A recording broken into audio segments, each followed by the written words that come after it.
الشيطان الرجيم. بسم الله الرحمن الرحيم. والتين والزيتون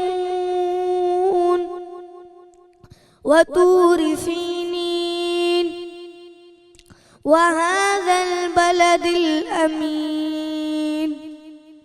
لقد خلقنا الإنسان في أحسن تقويم ثم رددناه أسفل سافلين إلا الذين آمنوا وعملوا الصالحات فلهم أجر غير ممنون. فما يكذبك بعد بالدين. أليس الله بأحكم الحاكمين. صدق الله العظيم. صدق اللہ العظیم. سبحان اللہ. بسم اللہ الرحمن الرحیم. شروع اللہ जे नाले सां, हुन पाक परवरदिगार जे नाले सां जेको घणो महिरबान ऐं निहायत रहम फरमाइण वारो आहे.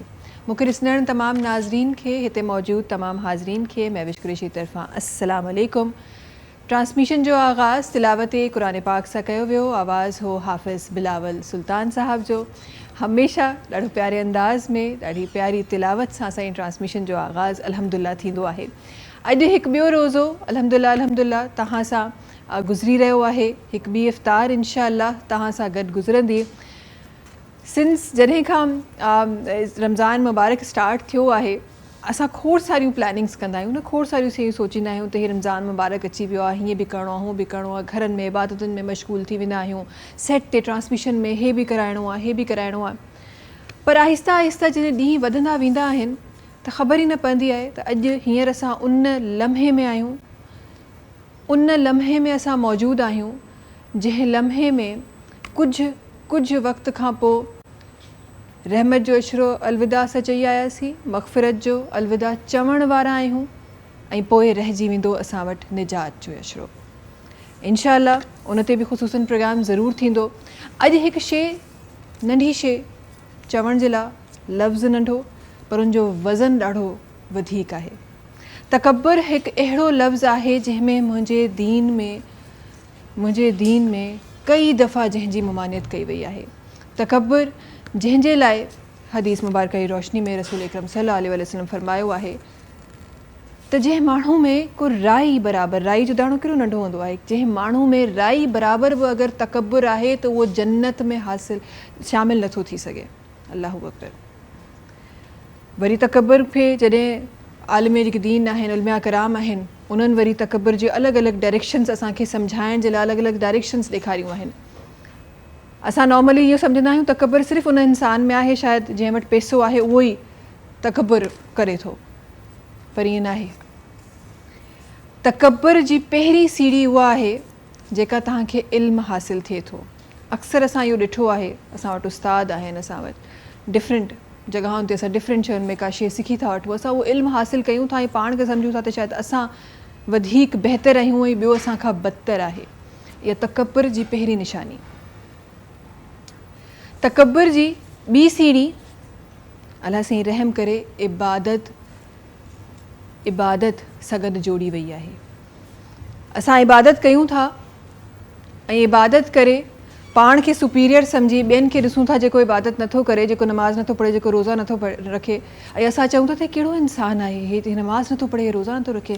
इहो बि तकब्बुर आहे.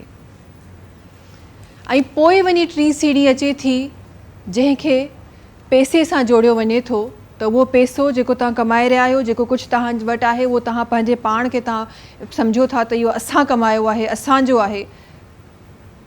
पर असां उहे माण्हू बि ॾिठा आहिनि जेके रातो राति अमीरी खां ग़रीबी जी शिकिल इख़्तियार कई आहे जिन. इन ॻाल्हि खे बि तकब्बुर जो निशानो ॾियो वियो आहे.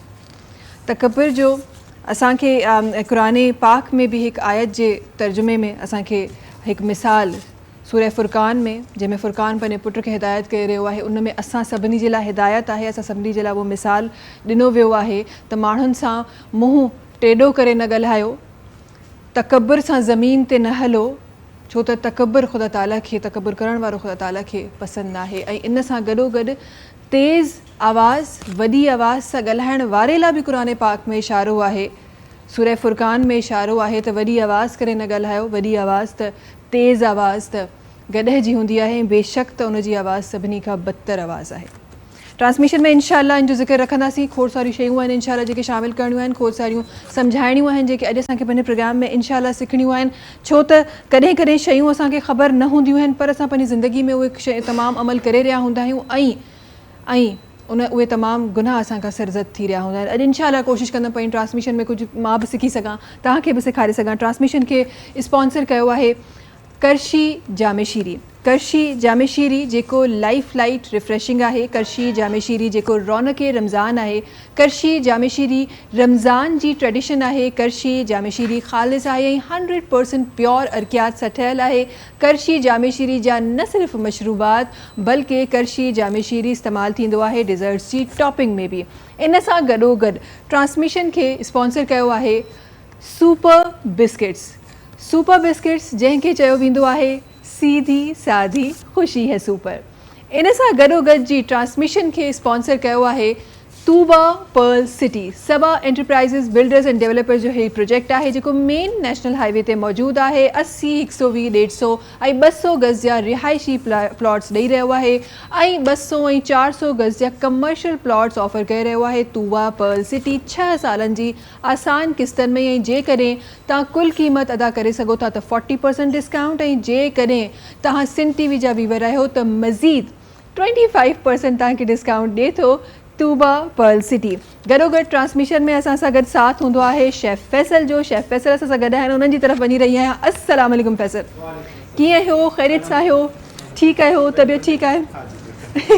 कीअं गुज़री रही आहे ज़िंदगी फैसल? नॉर्मली गुज़री पई। रमज़ान केॾो जल्दी पियो गुज़रे फैसल। मां इहो हाँ बिल्कुलु जल्दी रोज़ा गुज़री विया आहिनि। हा, मां थोरो स्क्रिप्ट ते वेंदी आहियां, जॾहिं कुझु रिसर्चिस ते कमु कंदी आहियां, कुझु इस्लामिक हिस्ट्रीज़ ते सभिनीनि शयुनि ते कमु कंदी आहियां, त मां ॾिठो पिए ऐं इन ॻाल्हि ते मूंखे फील थियणु स्टार्ट थियो त जॾहिं तव्हां अधु रमज़ान में हूंदा आहियो त तव्हांखे ईअं लॻंदो आहे त ॾाढो सफ़र मुश्किल आहे, आहिस्ता आहिस्ता आहिस्ता पियो गुज़रे, ऐं पोइ 15 रमज़ान मुबारक खां पोइ ईअं रमज़ान गुज़री वेंदो आहे जो ख़बर ई न पवंदी आहे। अॼु लिटरली मूंखे नशे जो अहसासु ऐं हिन साल ॾाढी स्पीड आहे, ॾाढी स्पीड आहे। बिल्कुलु अल्लाह साईं ख़ैर करे। छा ठही रहियो अॼु असां ठाहियूं पिया तलो जे किचन में। तलो कुकिंग ऑयल यूज़ कंदा आहियूं हर दफ़े खाधे में, हर शइ में। विटामिन ए ऐं डी का भरपूर, लो कोलेस्ट्रॉल आहे, ओमेगा 3 ऐं 6 मौजूदु आहे। 1 लीटर, 3 लीटर ऐं 5 लीटर में हिननि जी बॉटल्स मिलनि पियूं, टिन पैक बि आहिनि, पाउचिस बि मिलनि पिया। तमामु बहितरीन कुकिंग ऑयल आहे। ऐं अॼु जेका रेसिपी ठहे पई, असां ठाहियूं पिया हिन जी बेक पॉलर जी। बेक पॉलर जी असां ठाहियूं पिया चिकन चाउमीन स्पैगेटी। हिन जो पैकेट आहे चिकन चाउमीन स्पैगेटी। हिन में स्पैगेटी जेतिरी क्वांटिटी जी ॾिनल आहे उहा मां बॉयल करे रखी आहे, छाकाणि त टाइम असांजो लिमिटेड हूंदो आहे। त स्पैगेटी खे पाणी तव्हां खणंदो, हुन में बॉयल कंदो, 8 मिंट जो टाइम हूंदो आहे, बॉयल थींदी। उनजे बाद कढी छाणी में विझंदो, मथां खां सादो पाणी हिकु ॿ दफ़ा गुज़ारे छॾिजो चङी तरह ताकी चिंबड़नि न। उनजे बाद 2 खां 3 टेबल स्पून कुकिंग ऑयल लॻाईंदो। उनखां छा थींदो, हीअ सॼियूं जेके स्पैगेटीज़ आहिनि न, पाण में लॻंदियूं न आहिनि, बिल्कुलु सेपरेट रहंदियूं आहिनि। हाँ, बिल्कुलु ईअं पियो लॻे त हाणे ही बॉयल थियल आहिनि, फ्रेश थियल आहिनि, ही बॉयल। बेक पॉलर जी रेसिपी आहे। बेक पॉलर जंहिंजे लाइ चयो वेंदो आहे द ट्रू पास्ता एक्सपर्ट। ऐं हिन जो सॼो प्रोसेस जेको आहे न हिन रेसिपी जो आहे चिकन चाउमीन स्पैगेटी जो, हे हिन जो मसालो आहे सॼो। अरे ज़बरदस्त, इहो त मां नोट ई न कयो। ओके, हे चिकन चाउमीन लाइ ही आयो आहे, ठीकु आहे। त हिन जा 200 ग्राम या 1 पा तव्हां चिकन जी बूटियूं खणी वठिजो, बोनलेस, ठीकु आहे। ऐं हिन में असां ही पूरो साशे विझंदासीं। 1 खां 1.5 पा ताईं जो गोश्त तव्हां हिन में ऐड करे सघो था चिकन जो। सही, हे पूरो साशे जे अंदरि विधो ऐं हिन खे लाइट सो मैरिनेट कंदासीं। ऐं हिन सां गॾु विझंदासीं 1 खाइण जो चमचो अदरक थूम जो पेस्ट ऐं हिनखे मिक्स कंदासीं। अदरक लहसुन जो पेस्ट? जी हाँ, अदरक थूम जो पेस्ट। हाँ, साॻी ॻाल्हि आहे, साॻी ॻाल्हि आहे, जिंजर गार्लिक पेस्ट, ठीकु आहे, ईअं त कयूं, घणो ई ख़तमु जी। ऐं हिते छा कंदासीं, खुशबू केॾी स्ट्रॉन्ग आहे फैसल, हिकदम सां हिकु खुशबू अची वई आहे मूंखे। कोई सॉस वग़ैरह कुझु विझण जी ज़रूरत न आहे, बसि ही हर शइ जी मैरिनेशन में अची वई। हिते खणंदासीं कुकिंग ऑयल 4 खां 5 खाइण जा चमचा। ओके, तलो कुकिंग ऑयल खयो तलो ऑयल जीअं कुकिंग गरम ऑयल थींदो जेको लाइट वेटेड ऑयल आहे उन में ठही रही आहे असांजी रेसिपी। ऐं हीअ जेका मैरिनेटेड चिकन आहे हीअ सॼी असां हिन जे अंदरि लाई छॾंदासीं सही ऐं चिकन खे कंदासीं स्टर फ्राई 4 खां 5 मिनट छाकाणि त बॉनलेस आहे हीअ फ़ौरन कुक थी वेंदी आहे। सही बस हीअ जीअं स्टर फ्राई थींदी पोइ हिन में असां विझंदासीं 1 कप बंद गोभी हे स्ट्रिप में कटियल आहिनि ऐं 1 गजर जूलियन कटिंग करे छॾिजो ऐं 1 शिमला मिर्च वॾो खणी वठिजो। बस हीअ स्टर फ्राई कंदासीं उनजे बाद स्पैगेटी जे अंदरि विझी ऐं इनखे थोरो सो मिक्स करे बस डिश आउट ऐं कंदो। असांजी रेसिपी जेका आहे बिल्कुलु असांजी डिश रेडी थी वेंदी। अच्छा इहो ॿुधायो मूंखे फैसल काफ़ी माण्हू अक्सर मूं ॾिठो आहे जॾहिं चिकन जेको बोनलेस तव्हां खणंदा आहियो स्पेसिफिकली जेको सीने जो पीस हूंदो आहे उहो त इलाही हार्ड हूंदो आहे। सीने वारो हा ड्राई हूंदो आहे ऐं जेको चिकन जो हूंदो आहे न बोनलेस थाई वारो हा उहो सुठो हूंदो आहे उहो सॉफ्ट हूंदो आहे। सो असां उहो बि उन में ऐड करे सघूं था का पाबंदी त कोन्हे हिन रेसिपी जॾहिं बि तव्हांखे बोनलेस कंहिं बि शइ में ऐड करिणो अचे चाहे कबाब ठाहियो पिया का हांडी ठाहियो पिया ॿिन्हिनि खे मिक्स ऐं कीमो ठाहियो था ॿिन्हिनि खे मिक्स हुन में छा थींदो ड्राइनेस ख़तमु थी वेंदी चिकनो थी वेंदो आहे कीमो। अच्छा ओके ओके हाणे विझंदासीं हिन में गाजर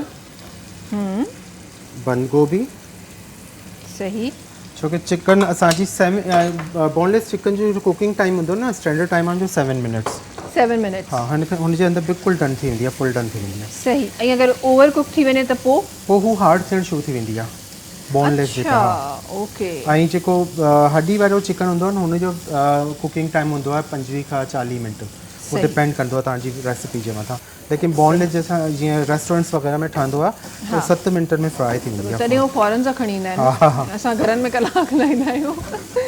ख़ैर जी अच्छा जी इन सां गॾोगॾु तव्हांखे ॿुधाईंदा हलूं त फलक राइस जेके आहिनि उहे मार्केट में अची चुका आहिनि। फलक जेके एक्सट्रीम बासमती राइस आहिनि हिननि जा जेके चांवर आहिनि ॾाढो वॾो चांवर आहे ऐं तव्हांजी जॾहिं डिश आउट हुनखे कंदो तव्हां बिरयानी ठाहियो वाइट राइस ठाहियो चाइनीज़ ठाहियो हुन में त उनजी हिकु लुक ॾाढी ज़बरदस्त हूंदी आहे। डिफरेंट रेंज आहे हिन जी फलक पकोड़ा आहे फलक दही पड़ा आहे बिरयानी आहे चाट मसाला आहे ऐं फलक पिंक सॉल्ट बि आहे। ठीकु आहे जी ही ज़बरदस्त रेसिपी जेका आहे उहा असांजी तयारु ऑलमोस्ट थी वई आहे। बिल्कुलु ही रेडी थी वई आहे ऐं हिनखे हल्को सो मिक्स कंदासीं। स्प्रिंग अनियन जेको आहे साई बसर लास्ट में विझंदा कयो पहिरीं न विझंदा कयो ऐं जॾहिं बि कोई चाइनीज़ आहे इटालियन कुझु बि ठाहियो पियो भाॼियुनि खे जेको वेजिटेबल्स आहिनि न हिनखे क्रंच रहण ॾियण था कयो। माण्हू छा कंदो बिल्कुलु हलवे वांगुरु हुनजो कलर ई चेंज थी वेंदो आहे बिल्कुलु बिल्कुलु खाइण में पोइ सुठो नथो लॻे ही क्रंच ई हुजणु खपे। बसि ही रेडी थी वई ऐं हिनखे कढंदासीं डिश आउट कंदासीं। सही भई झटपट सी असांजी जेका रेसिपी आहे असांजी जेका डिश आहे झटपट सी उहा थी वई आहे तयारु। चाउमीन चिकन चाउमीन असांजी तयारु थी वई आहे। बेक पॉलर जी रेसिपी बेक पॉलर जंहिंजे लाइ चयो वियो आहे द ट्रू पास्ता एक्सपर्ट। सही जी ज़बरदस्त असांजी तयारु थी वई ज़बरदस्त। ऐं जॾहिं बि ही रेसिपी ठाहींदा आहियो फ्रेश ठाहींदा कयो ओॾी महिल हीअं न की सुबुह खां ठाही रखी आहे मंझंदि जो खाइयो पिया जेतिरी ही सुठी फ्रेश लॻंदी आहे। ये तो ॾाढी क्विक रेसिपी आहे मतिलबु अगरि इफ्तार में बि ठाहिणु चाहियूं त बल्कि कंहिं ॾींहुं मां ठाहींदमि त फैसल कुझु माण्हू जेको सिखियो आहे कुझु त माण्हू ज़रूरु ठाहिजो। हा कंहिं ॾींहुं इफ्तार अगरि हितां छुट्टी मिली वई असांखे त कंहिं ॾींहुं इफ्तार में ज़रूरु इहे ठहंदियूं। स्प्रिंग अनियन आख़िर में लास्ट में जे मथां टॉपिंग करे वठिजो बसि ही असांजो सही डन थी वियो। हाणे ठाहियूं था ड्रिंक असां ठाहियूं पिया कड़शी जामे शीरी जो इलायची फ्लेवर। कड़शी जामे शीरी जो इलायची फ्लेवर अॼु असांजे किचन में ठही रहियो आहे ज़बरदस्त। ठीकु आहे जी 1 गिलास थधे पाणी में विझंदासीं 4 टेबल स्पून ऐं अगरि तव्हां जग ठाहियो पिया त हाफ कप पूरो भरे विझंदो। ठीकु आहे जी कड़शी जामे शीरी जेको लाइफ रिफ्रेशिंग आहे जेको तव्हांखे तरो ताज़ा करे छॾींदो आहे उनजी ड्रिंक ठही वई आहे सलाम रमज़ान जे किचन में ज़बरदस्त जी। इन सां गॾोगॾु यादि कराईंदा हलूं तव्हांखे त टपाल मेज़बान सिंध जी नंबर 1 चांहि आहे। टपाल मेज़बान सिंध जी शान आहे। टपाल मेज़बान जंहिंजो रंग ऐं ज़ाइक़ो अक्सर असांजे दस्तरख़ाननि ते जॾहिं असां मौजूदु हूंदा आहियूं चाहे सहर जो हुजे या इफ़्तार जो हिन जो रंग ऐं ज़ाइक़ो ज़रूरु असां सां गॾु हूंदो आहे। टपाल मेज़बान सिंध जी नंबर 1 चांहि। Thank you so much Faisal ॾाढियूं ज़बरदस्त असांखे हमेशह रेसिपीज़ सेखारण जे लाइ। ट्रांसमिशन जे हिन हिसे में हिकु ॾाढो प्यारो हिकु ॾाढो ख़ूबसूरत हिकु ॾाढो नंढड़ो साथी असां सां गॾु आहे हैदर साहब आहिनि जेके असां गॾु आहिनि उन्हनि जो आवाज़ु शामिलु करणु चाहियां थी। बिस्मिल्लाह कजो बिस्मिल्लाह रहमान रहीम। मदीने से बुलावा रहा है मदीने से बुलावा रहा है मेरा दिल مجھ سے پہلے جا رہا ہے میرا دل بھی، تو اپنے ساتھ لے جا میرا دل بھی، تو اپنے ساتھ لے جا، اکیلا کیوں مدینے جا رہا ہے، اکیلا کیوں مدینے جا رہا ہے، نوازوں کا وہ صدقہ بانٹتے ہیں، نوازوں کا وہ صدقہ بانٹتے ہیں، زمانہ ان کا صدقہ کھا رہا ہے، زمانہ ان کا صدقہ کھا رہا ہے، اور یہ چکی سعید کی چلے رہی ہے، یہ چکی سعید کی چلے رہی ہے، زمانہ ان کا لنگر کھا رہا ہے، زمانہ ان کا لنگر کھا رہا ہے، مدینے سے بلاوا رہا ہے، کہیں گے مصطفیٰ قدموں سے لگ جا، کہیں گے مصطفیٰ قدموں سے لگ جا، در زہرا سے ہو کر آ رہا ہے، مدینے سے بلاوا رہا ہے۔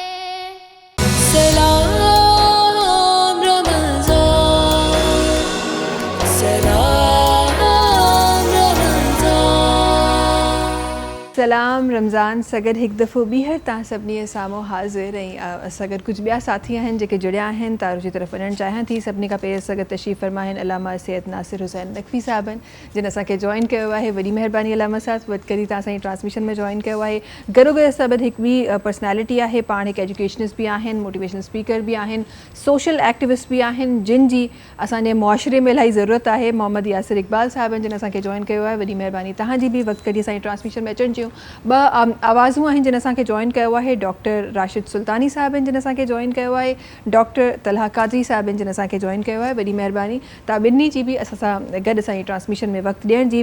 علامہ صاحب شروعات تہاں کا کرن چاہیاں تھی، جیئں تے اج اساں ذکر چھیڑیو ہے تکبر جو، تکبر جے لا اساں ہمیشہ ماں ہمیشہ چاہیندی آیاں تو وہ بیسک شیوں پنے ناظرین تائیں پہنچائے سگاں جن کہ اساں آسان لفظن میں ناظرین کے سمجھائے سگوں، پہین تے تہاں جے لفظن میں ضرور یہ میں جان چاہیندم تکبر چہجبو کہیں کیا ہے؟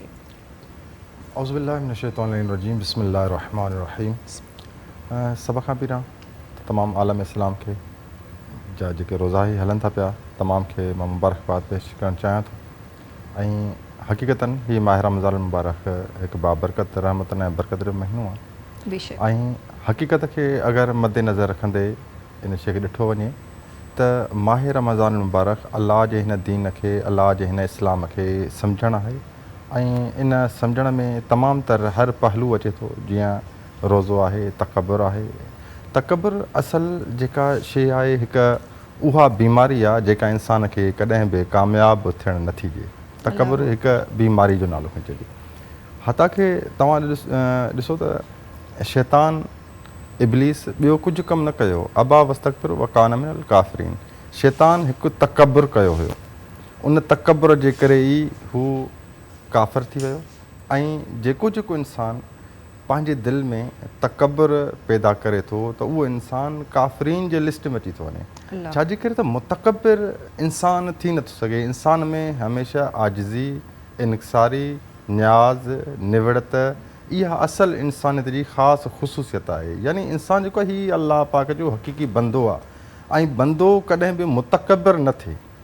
तकबुर अलाह पाक जी ज़ात खे सुञे थो, तकबर करण वारी उहा ज़ात आहे, मुतकबिर उहा ज़ात आहे, छाजे करे त हू ख़ालिक़ काइनात आहे। हुन हर हिकु मख़लूक़ खे 18,000 आलम परवरदिगार आलमीन ख़लक़ फरमाया, उन में मख़लूक़ात ख़लक़ फरमाई।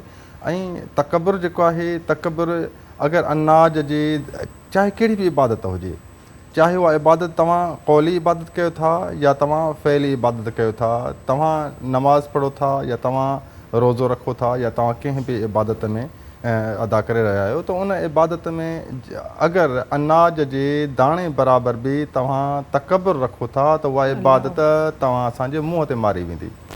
यानी तकबर हिकु उहा बीमारी आहे जेका तकबर इंसान खे कामयाबी तरफ़ न पर नाकामीअ जी तरफ़ वठी वञे थो। ऐं तकबर करण वारनि जो जेको आख़िरी ठिकानो आहे, हदीस नबी खे ॾिठो वञे, तकबर करण वारनि जो जेको आख़िरी ठिकानो आहे उहो ठिकानो दोज़ख आहे। लिहाज़ा तकबर जेका आहे हिकु उहा बीमारी आहे जंहिं बीमारी जो इलाजु सवाइ अलाह पाक जी दरबार में तौबा ताइब जे, इनसारी जे, निवड़त जे को बि इलाजु न आहे। को बि इलाजु न आहे। से इंशाअल्लाह ट्रांसमिशन में अॻियां ट्रांसमिशन में वधी इंशाअल्लाह उन खां बचण जा बि तरीक़ा अलामा साहब खां ज़रूरु ॼाणबा।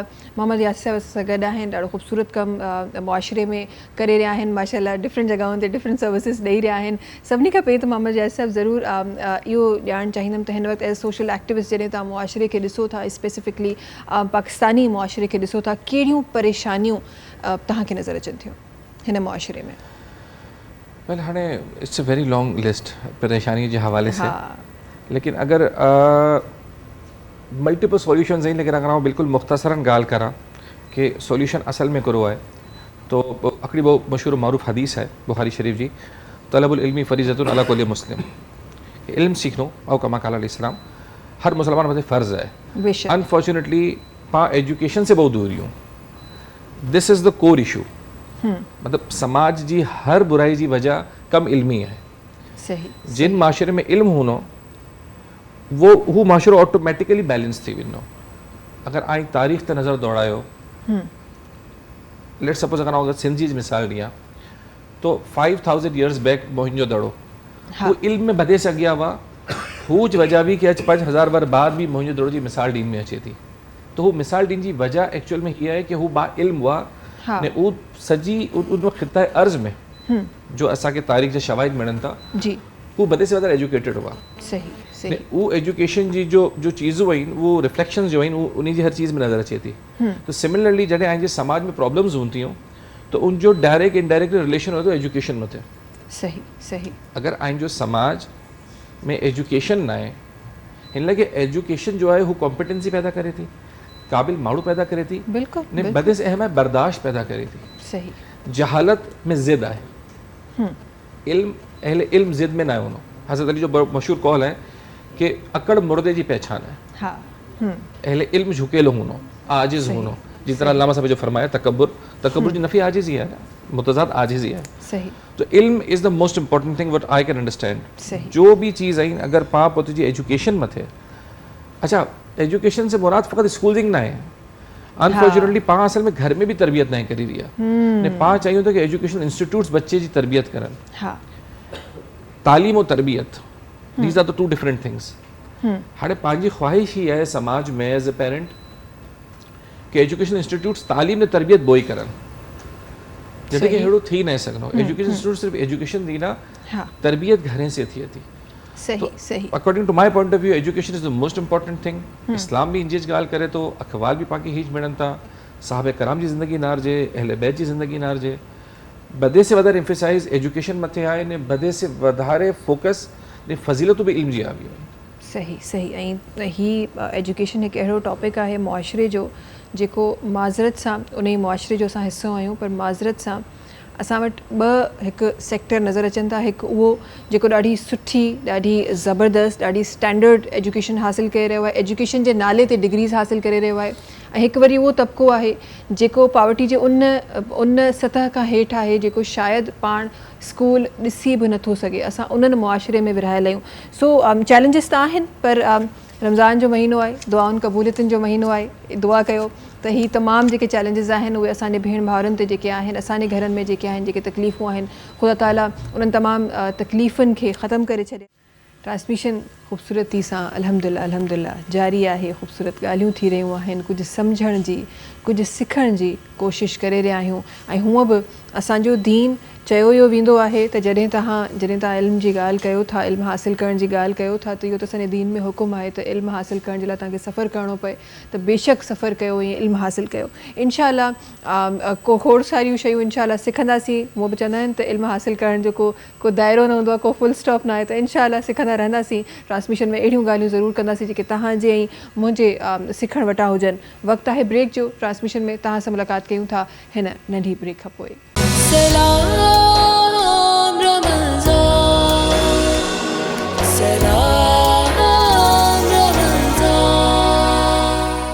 सलाम रमज़ान सां गॾु हिकु दफ़ो ॿीहर तव्हां सभिनी जे साम्हूं हाज़िर। ऐं ॾाढी ख़ूबसूरतूं ॻाल्हियूं अल्हम्दुलिल्लाह थी रहियूं आहिनि। हूअं बि जॾहिं ज़िकिर थींदो आहे, ख़ुदा जो ज़िकिर थींदो आहे, मुस्तफ़ा जो, त कीअं न ट्रांसमिशन ख़ूबसूरत हूंदी। ऐं इहे तमामु इन्हनि अहिड़ियुनि ट्रांसमिशन मां जेके बरकतूं आहिनि उहे बि तव्हांजे घरनि में, असांजे घरनि में, असांजे दिलनि में अल्हम्दुलिल्लाह वसी रहियूं आहिनि। अलामा साहिबु तव्हांजी तरफ़ अचणु चाहींदमि। ऐं असांखे काफ़ियुनि जॻहियुनि ते काफ़ियुनि तरीक़े सां असांखे ॿुधायो त वियो आहे, जीअं तरह तव्हां फरमाए रहिया हो, काफ़ियुनि जॻहियुनि ते असांखे ॿुधायल आहे त तकबुर जूं छा निशानियूं आहिनि, छा न आहिनि।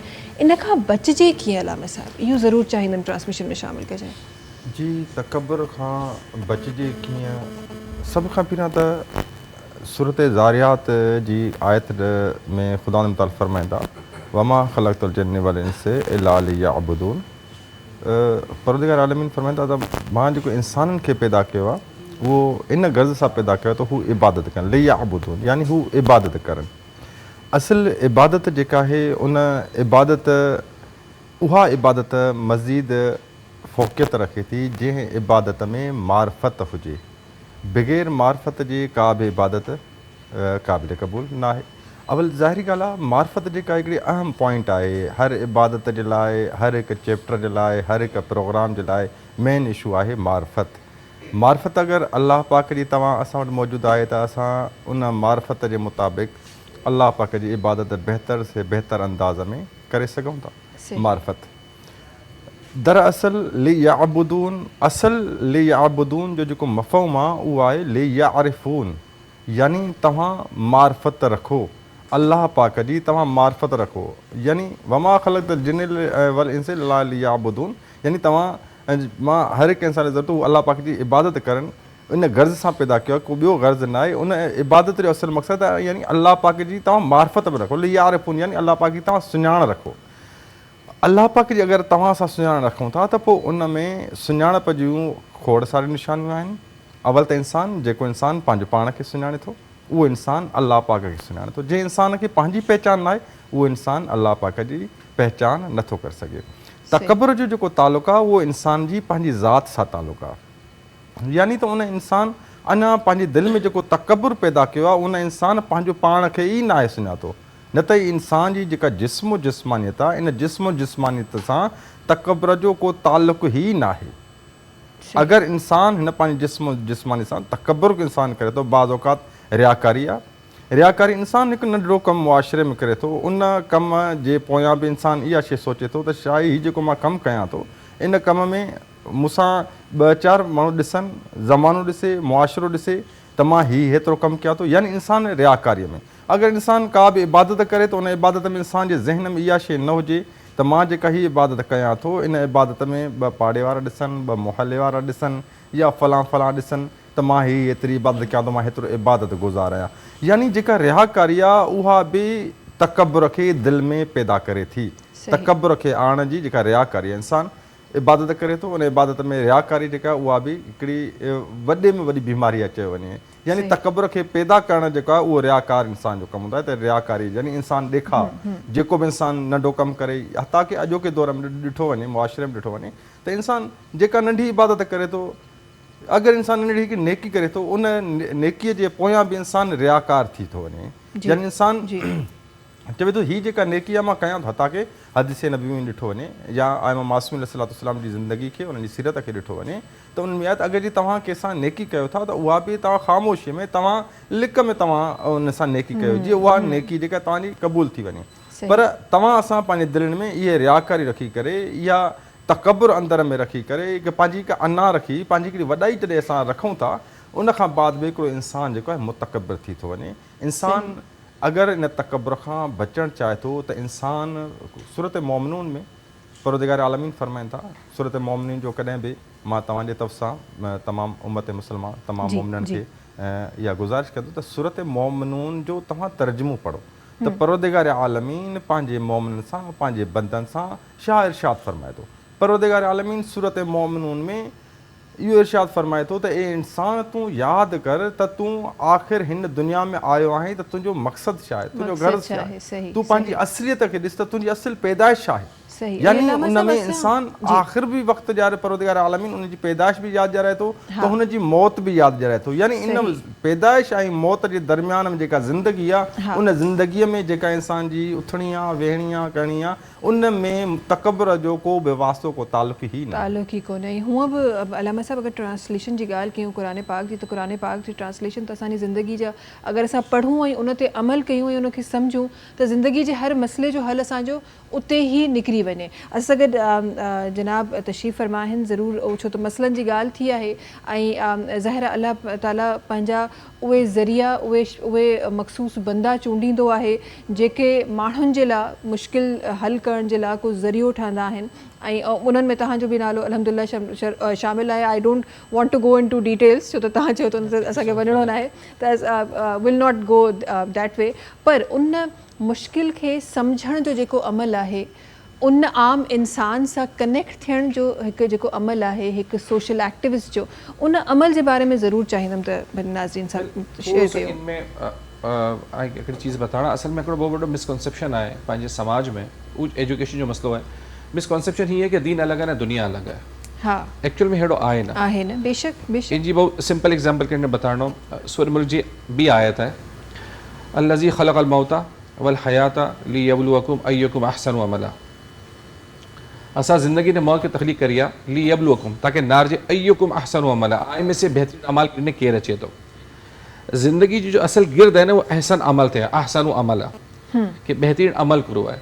हाँ इंसान अगर हुनजी डिटेल में हली वञे न हाँ डिटेल बहुत डीप में आए इन शॉर्ट आऊं बतानो कि रसूल पाक अलैहि सलाम जॾहिं माइशा सिद्दीक़ा खे चया कि आयशा मंगो ऐं कुरो मंगो था तवील वाक़ियो मुख़्तसरन बतानो तो माइशा सिद्दीक़ा चया कि या नबी जो राज़ो नियाज़ी अल्लाह से मेराज ते ॻाल्हियूं थी उनमें से हिकिड़ी ॻाल्हि बताए ॾियो। तो अल्लाह जे रसूल फरमाया हाणे ऐं इंतिखाब नारो कि मंगो जो मंगनो आहे तो ऐं जो इंतिखाब वो इल्म जो वो जिदा से पाण स्टार्ट करिया इल्म दौलत ना मंगी आहे इल्म जी ॻाल्हि मंगी आहे। अल्लाह जे रसूल फरमाया कि आयशा जो राज़ और नियाज़ी रब से ॻाल्हियूं थियूं मेराज ते उनमें हिकिड़ी ॻाल्हि हीअ बि आहे कि जो शख़्स कोई इंसान जो टुटेरो दिल जोड़ी विझियो हू रब खे राज़ी करे ईंदो। तो to connect with the society and with each and every individual अगर इंसान फ़क़त ही जहन में रखेगी ना कि मुंहिंजी ज़ात से कोई जो दिल ना टूटे कि दिल जो टुटनू दिल जो तोड़नू रब के नाराज़ करनू है न दिल जो जोड़नू रब के राज़ी करनू है। वो अल्लाह सां वारी ॻाल्हि है कि वो जो तकब्बुर जो मामलो है वो तकब्बुर असल में दिल तोड़े थो। जॾहिं इंसान तकब्बुर में हूंदो वो दिल तोड़नो वो पछी ॻाल्हि उॾा से शुरू थी थी कि इल्म जो है ना असल में इल्म असल में बताड़े थो कि अहसन अमल करो है अहसन अमला करो है सही तो कनेक्ट थीन जो ई जाए सिंपली कि इंसान बस जहन में ही रखे कि उनकी ज़ात से कोई जो दिल ना टूटे ऐं बस एतिरो ही अगरि असां अमल करे वठूं त ख़बर न आहे केतिरी पंहिंजी बख़्शिश असां हासिल करे वञूं केतिरी मग़फ़िरत हासिल करे वञूं। अगरि सिर्फ़ु इहो नंढड़ो असां अमल कयूं त ऐं इहो आई गेस हदीस मुबारका जी रोशनी में जेका ॾिसो था तव्हांखे इहो बि मिले थो त सभिनी खां बहितरीन इंसान उहो आहे जंहिंखां ॿिए इंसान खे कंहिंखे तकलीफ़ न आहे। सो अगरि असां इहो ई अमल करे वठूं त ख़बर न आहे केतिरी पंहिंजी ज़िंदगी खे सुधारे वठूं। असां गॾु आवाज़ूं तशरीफ़ फरमा आहिनि जनाब डॉक्टर तलहा कादरी साहब आहिनि जेके असां गॾु तशरीफ़ फरमा आहिनि उन्हनि जी तरफ़ वञणु चाहियां थी ऐं गुज़ारिश आहे पंहिंजी ख़ूबसूरत आवाज़ सां ट्रांसमिशन में रखनि। बिस्मिल्लाह रहमान रहीम। या नबी सब करम है तुम्हारा या नबी सब करम है तुम्हारा ये जो वारे नियारे हुए हैं अब कमी का तसव्वुर भी कैसा अब कमी का तसव्वुर भी कैसा جب سے منگتے تمہارے ہوئے ہیں یا نبی سب کرم ہے تمہارا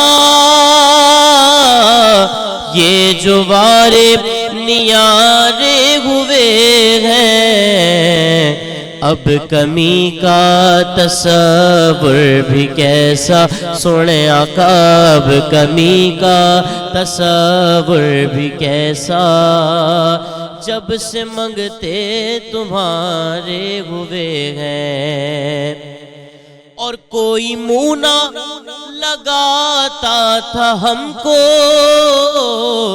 پاس تک نہ بٹھاتا تھا ہم کو پاس تک نہ بٹھاتا تھا ہم کو جب سے تھاما ہے دامن تمہارا جب سے تھاما ہے دامن تمہارا دنیا والے ہمارے ہوئے ہیں جب سے تھاما ہے دامن تمہارا دنیا والے ہمارے ہوئے ہیں اور خوبصورت شعر کہ ان کے دربار سے جب بھی میں نے پنجتن کے وسیلے سے مانگا پنجتن کے وسیلے سے مانگا ان کے دربار سے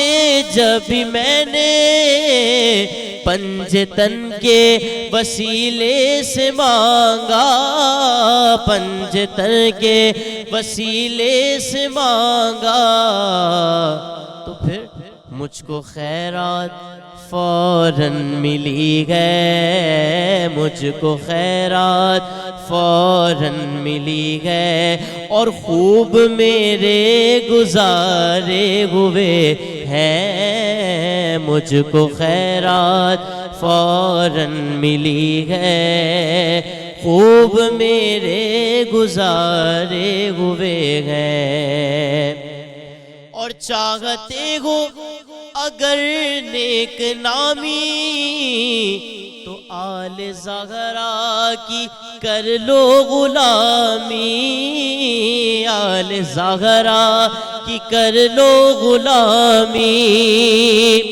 چاہتے ہو اگر نیک نامی آل زہرا کی کر لو غلامی آل زہرا کی کر لو غلامی جن کے صدقے میں زاہد نیازی جن کے صدقے میں زاہد نیازی یہ جن کے صدقے میں زاہد نیازی جن کے صدقے میں زاہد نیازی ارے خوب میرے گزارے ہوئے ہیں یا نبی سب کرم ہے تمہارا یہ جو وارے نیارے ہوئے ہیں سبحان اللہ سبحان اللہ سبحان اللہ ٹرانسمیشن میں وقت ہے بریک جو ناظرین تہاں سے ملاقات کریں گا کچھ ہی دیر میں سلام رمضان میں سلام رمضان سلام رمضان سلام رمضان سگد ایک دفعہ بیہر تہاں سبنی اسام حاضر رہی خوبصورت ٹرانسمیشن الحمدللہ ہلی رہی ہے علامہ صاحب تہاں جی طرف ضرور اچن چاہیے میں کچھ گالیاں جو کہ پہلے ٹرانسمیشن میں شامل کرنا چاہیے تھی تکبر جو ذکر تو بے شک ہلی رہو ہے پر رمضان المبارک جو مہینوں ہے رمضان المبارک میں نیکن جو کئی گنا ودھیک تہاں کے ثواب ملی رہو ہوندو ہے ان مہینے میں تہاں روزے سے آئے ہو تا عبادت کرے رہا ہو پر اوے عمل جے تکبر جا ہیں اساں اوے نہ چھڈیا ہیں ان حوالے سے تاں چھا فرمائیندو سب کھاں پیرا ماہ رمضان المبارک اللہ پاک جے طرف کھاں گناہ گار انسان جے لائے ہکڑو بہترین تحفو ہے بے شک یعنی تو जेके बि इंसान गुनाहगार आहिनि, हीउ जेको माह रमज़ान मुबारक जो महीनो आहे, हीउ रहमतुनि जो, बरकतुनि जो, इबादतुनि जो महीनो आहे। यानी ईअं खे चयो वञे त आम तौर ते हिकु जनरल नॉलेज अगरि ॾिठो वञे त हर हिकु इंसानु अॼोके दौर में हिकिड़ो पैकेज जी कोशिशि कंदो आहे त को असांखे सस्तो पैकेज मिले, जी चाहे उहो ॿाहिरि जेके कारवान आहिनि उन्हनि कारवान जे तवस सां या कंहिं बि हिसाब सां, बहरहाल इंसाननि जी कोशिशि इहा हूंदी आहे त असांखे हिकिड़ो सस्तो पैकेज मिली वञे। जेतिरी असांजी रिसर्च आहे त हीउ जेको माह रमज़ान मुबारक जो महीनो आहे, यकीनन इहो महीनो गुनाहगार इंसाननि जे लाइ हिकिड़ो मख़सूस पैकेज आहे। ऐं छाजे करे त हदीस नबी में इहा शइ अचे थी त जेको इंसान माह रमज़ान मुबारक में पंहिंजे गुनाहनि जी बख़्शिश न कराए सघियो आहे त उहो इंसानु 11 महीननि में पंहिंजे गुनाहनि जी बख़्शिश नथो कराए सघे। छाजे करे त हीउ जेको महीनो आहे माह रमज़ान मुबारक, हीउ महीनो 11 महीननि जो सरदार महीनो आहे।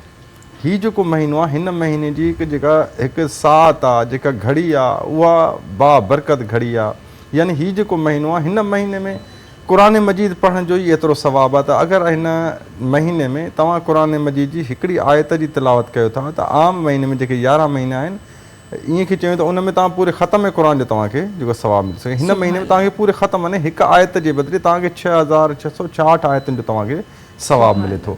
यानी माह रमज़ान मुबारक गुनाहगार इंसान जे लाइ ही हिकु पैकेज आहे। आजिज़ी इनक़सारी हिन महीने में ज़्यादा हुजणु घुरिजे। ऐं हीउ माह रमज़ान मुबारक जो आम तौर ते जनरल नॉलेज में इहो चयो वेंदो आहे मुआशिरे में त सुबुह जी आज़ान खां वठी शाम ताईं असां खाधो पीतो छॾे ॾिनोसीं, असां इबादत कईसीं, बसि इहो असांजो रोज़ो आहे। असुलु हिन रोज़े जो मफ़हूम इहो आहे त सिर्फ़ु खाधे खुराक जे छॾण जो नालो रोज़ो न आहे, हता की जिस्म जे तमामु आज़ा ते कंट्रोल करण जो नालो रोज़ो आहे। असां सिर्फ़ु पंहिंजी ज़बान ते, पंहिंजे वात ते कंट्रोल कयूं था। असां का बि शइ नथा कयूं, सुबुह जी आज़ान खां वठी मग़रिब ताईं, सहरी खां वठी अफ़्तारी ताईं खाधो पीतो छॾियोसीं। बाक़ी असां तव्हां पंहिंजा जेको जिस्मो जिस्मानी तंहिंखां पंहिंजे इस्तेमालु मुताबिक़, पंहिंजी मर्ज़ीअ मुताबिक़ हलायूं था। अलाह पाक जी मर्ज़ीअ जे मुताबिक़ नथा हलायूं, हता की हलाइणु घुरिजे। सिर्फ़ु खाध खुराक जे छॾण जो नालो रोज़ो आहे त पोइ इंसान जी मतिलबु त जीअं मर्ज़ी आहे त इंसानु पंहिंजी ज़िंदगी जो वक़्तु गुज़ारे न। अगरि रोज़ो हुजणु घुरिजे त इंसान जे जिस्म जे तमामु आज़ा जो रोज़ो हुजणु घुरिजे। अगरि इंसानु रोज़ो रखे थो, सिर्फ़ु खाधे पीते जो रोज़ो न हुजणु घुरिजे। इंसान जे हथ जो रोज़ो हुजणु घुरिजे, हथ सां कंहिं ते ज़ुल्म न करे। इंसान जे ज़बान जो रोज़ो हुजणु घुरिजे, ज़बान सां कोई अहिड़ो जुमिलो न ॻाल्हाए जंहिं जुमिले सां कंहिंखे तकलीफ़ पहुचे। हता की इंसान जे हिकु वार जो रोज़ो बि हुजणु घुरिजे। उन वार खे बि रियाकारीअ में ऐं कंहिं बि तकबर में, कंहिं बनावट ऐं सजावट में इंसानु उहो वक़्तु न गुज़ारे। उन वार खे बि इंसानु बहितर अंदाज़ में जेको आहे थो ढांपे। यानी इंसान जी जेको रोज़ो आहे, उहो रोज़े जो असुलु फ़लसफ़ो इहो आहे त रोज़ो हिकु उहा मख़सूस इबादत आहे जेका इबादत इंसानु करण जे वक़्तु इंसान जी दिलि में आजिज़ी इनक़सारी हुजे, इंसान जी दिलि में तकबर न हुजे। अगरि इंसानु पंहिंजी दिलि में मुतकबिर बि रहे थो ऐं इबादत बि करे थो त यानी मुतकबिर इंसान खे पंहिंजे हिकु ज़बान में इहो चई सघूं था त उहो इंसानु पंहिंजे पाण खे हिकिड़ो ख़ुदा असरु रहे थो। तकबर वारी जेका कंडीशन आहे उहा सिर्फ़ु परवरदिगार आलमीन खे ई सुञे थी। इंसान में तकबर न हुजणु घुरिजे। इहो इंसान जे लाइ हिकिड़ो निजात आहे। अगरि जीअं उन इंसान में हिकिड़ो तकबर आहे, तकबर जी ख़ुशूसियत पातियूं थी वञनि, रियाकारी वारी ख़ुशूसियत पातियूं थी वञनि, त उन इंसान जो आख़िरी जेको ठिकानो आहे, आख़िरी जेको घरु आहे उनजो, उहो जन्नत न पर दोज़ख आहे। सही असां गॾु मोहम्मद जाहिद साहिबु तशरीफ़ फरमाइनि। तव्हांजी तरफ़ बि अचणु चाहींदमि, छो त ॻाल्हियूं जेके हली रहियूं आहिनि उन सां गॾोगॾु वक़्त जी ज़रूरत जूं जेके ॻाल्हियूं आहिनि उहे बि मां पंहिंजी ट्रांसमिशन में शामिलु करणु चाहियां थी। तव्हां स्टार्टिंग खां एजुकेशन जी ॻाल्हि कई, मां ज़रूरु इहो बि ॼाणणु चाहींदमि छा इहा बि असां वटि एजुकेशन न आहे मोहम्मद जाहिद साहिबु त असां वटि हिकु जेको ईमान हुजणु खपे, पुख़्तो हुजणु खपे ईमान असां वटि तव्हां मोटिवेशनल स्पीकर आहियो, ज़रूरु हिन ॻाल्हि खे तव्हां सम्झंदा हूंदो त असां वटि डिमोटिवेटेड माण्हू इलाही घणा आहिनि। असां वटि काफ़ी सारा उहे माण्हू इलाही घणा आहिनि जंहिंजो शायदि जंहिंखे ईअं थो लॻे त जेको साम्हूं वारो आहे जंहिंखां असां घुरी रहिया आहियूं, जेकर उन न ॾिनो त शायदि असांजी ज़िंदगी उते ख़तमु आहे, शायदि असांखे रिस्क न मिलंदो। हालांकि रिस्क जो वादो त ज़ाहिर आहे ख़ुदा ताला कयो आहे ऐं सबर जो जेको अमल आहे उनखे बि ख़ूबसूरत ॼाणियो वियो आहे क़ुरान पाक में। छो असां एॾा डिमोटिवेटेड आहियूं, छो असां एतिरा परे थी विया आहियूं उन्हनि ॻाल्हियुनि खां? नारो हाणे ॻाल्हि स्टार्ट वॾा सच थींदी, lack of education is dangerous. मायूसी कुफ्र है, ठीक है ना? बिल्कुल। मुसलमान कॾहिं बि मायूस न थींदो अल्लाह जी ज़ात से। अच्छा, मायूसी थिए थी कॾहिं जॾहिं लैक ऑफ एजुकेशन हुई थी। हाणे आहे ई नारो कि ये जो अलहमदिल्ला माह रमज़ान आहे, पंहिंजे हेॾा अलहमदिल्ला मेजॉरिटी रोज़ेदार आहे, ठीकु आहे, अलहमदिल्ला, बट थिए थो करो रोड ते बधे से वधारे लड़ाइयूं रमज़ान में थी रहियूं थियूं, जी जी बिल्कुल, बधे से वधारे लड़ाई झगड़ा ये बधे पूरो थी रहियो आहे। इन जो मतिलबु हीअ आहे कि असल में हिन लाइ कि लैक ऑफ एजुकेशन आहे, पाण ई सम्झी रहिया आहियूं कि इबादत ई फ़क़ति। हा मोहम्मद चाचा, तव्हांजो फ़ोन, तव्हांजो एक्चुअली माइक जेको आहे उहो थोरो ख़राबु पियो थिए, त तव्हांजो किथे को फ़ोन त तव्हांजो न पियो थिए, कॉल त न पई अचे, तव्हांजी बिज़ी माण्हू आहिनि, थी वेंदो आहे, लाइव शो आहे, इट्स ओके। हा हाणे सही आहे जी, हाणे सही आहे जी। अच्छा सॉरी, तो आउं ही चई रहियो कि असल में रोज़ो रखी रहिया आहियूं पाण मथे, रोड ते वधे से वधारे पाण लड़ी रहिया आहियूं। अनफॉर्चुनेटली थियो असल में हीअ जो आउं सम्झी रहियो आहियां, जेतिरो आउं एनालाइज़ करे रहियो आहियां, असल में पाण ई सम्झी रहिया आहियूं कि जो इबादत आहे न फ़क़ति हू ई दीन आहे। सही सही, it is a part of religion. हाँ नमाज रोज़ो हर जगह बिल्कुलु आहे, डेफिनेटली उनजी अहमियत से इनकार न आहे, लेकिन वो बुखारी शरीफ जी हिकिड़ी हदीस आहे मशहूर मारूफ़ आहे, ला यरहमुल्लाहु वला यरहमुन्नास, अल्लाह ताला हुन शख़्स मथे रहम न करो जो इंसान मथे रहम न करे, रहम न करे। सही सही, लेकिन थी करो इहो पंहिंजे समाज में कि पा रोज़ो रखण जे बाद पंहिंजो रहम वधी रहियो या कम थी रहियो आहे? सही, डेफिनेटली कम थी रहियो आहे, पाण खे गुस्सो जल्दी अची रहियो आहे, पाण अगले खे वधारे तंग करे रहिया आहियूं। हाँ हाँ, तो ई बधे चीज़ूं आहिनि कि असल में शऊर जी वो वधारे कमी है। जॾहिं शऊर कम होनो तो પછી इंसान अल्लाह से कनेक्ट नहीं थिए। इमाम जाफ़र से हिकिड़ो शख़्स तबलीग दीन लाइ वञी रहियो त सवाल करियो कि इमाम आहीं, ज़ाहिर है अहले बैत आहीं, जो ख़िदमत आहिनि जी उहो तो ज़ाहिर है वधीक कुझु ख़बर आहिनि, तो उहो पुछिया कि आई मूंखे गाइड करो कि आउं इस्लाम खे अॻियां फैलाइण लाइ वञी रहियो तो मूंखे कोई गाइडलाइन ॾी ॾियो आहे। तो आई फ़क़ति हिकिड़ो जुमिलो ॾिनी आहे, आई फरमाया कि कोशिशि करिजा कि तबलीग दीन लाइ आई खे ज़बान इस्तेमालु न करणी खपे, आइन जो अमल आइन जी तबलीग करे। अॼु थी करो रहियो आहे कि पंहिंजो अमल तबलीग न करे रहियो, पाण इस्लामिक पॉइंट ऑफ व्यू से हज में पंहिंजो बधे से टॉप नंबर्स आहिनि, उम्र पे पाण बधे से वधारे वञी रहिया आहियूं, मगर बेईमानी में पाण बधे से नंबर वञी आहियूं। बिल्कुल बिल्कुल, तो इंसान असल में जो ॾिए थो न हू जिनखे मिले थो, इट्स अ साइकिल। हाँ हाँ, ऐं रिस्क वाटना रिस्क मिलणो, इज़त वाटना इज़त मिलणी, आसानियूं ॾींदा आसानियूं मिलणी। सही, पाण समाज में आसानियूं ॾींदो बंदि करे विझी आहियूं, तो जॾहिं आसानी ॾी न रही आहे तो आसानी मिली न रही, मिलंदी भी न। बिल्कुल बिल्कुल बिल्कुल सही सां फरमाया, सही। इंसान रहम करे, हाँ, ने आसानियों पैदा करे, आई ॿिए लाइ आसानी करो, चाहे नंढी सी होए, हाँ, आसानी इंसान ॾींदो तो आसानी डेफिनेटली मिलनी। इसन और ऐं उन आसानी में त बिल्कुलु इहो सर्किल ई आहे, ऐं आसानी में नंढियूं नंढियूं शयूं ई आहिनि। अगरि असां ॿियो कुझु न बि करे सघूं था त को माण्हू मुश्किल में आहे, अगरि उन सां सुठे नमूने सां ॻाल्हाए बि छॾियूं न त इहा बि कंहिंजे लाइ आसानी आहे। असां गॾु कुझु आवाज़ूं बि तशरीफ़ फरमा आहिनि, असांखे जॉइन कयो आहे सैदा एमन हुसैनी साहिब असांखे जॉइन कयो आहे, बुरशरा अरशद साहिबा जिन असांखे जॉइन कयो आहे। एमन साहिबा खे गुज़ारिश आहे कि पंहिंजी ख़ूबसूरत आवाज़ असांजी ट्रांसमिशन में रखनि। बिस्मिल्लाह रहमान रहीम। एक मैं ही नहीं उन पर कुर्बान ज़माना है, एक मैं ही नहीं उन पर कुर्बान ज़माना है, जो रब दो आलम का महबूब यगाना है, और कल पुल से हमें जिसने खुद पार लगाना है, ज़हरा के वो बाबा हैं, हसनैन के नाना है, ज़हरा के वो बाबा हैं, हसनैन के नाना है, एक मैं ही नहीं उन पर कुर्बान ज़माना है, और 100 बार अगर टूटी तौबा भी तो क्या हैरत, 100 बार अगर टूटी तौबा भी तो क्या हैरत, बख्शिश की रिवायत है, तौबा तो बहाना है, بخشش کی روایت ہے، توبہ تو بہانہ ہے، اور محروم کرم اس کو رکھے نہ شر محشر، محبوب کرم اس کو رکھے نہ سر محشر، جیسا ہو نصیر آخر سائل تو پرانا ہے، جیسا ہو نصیر آخر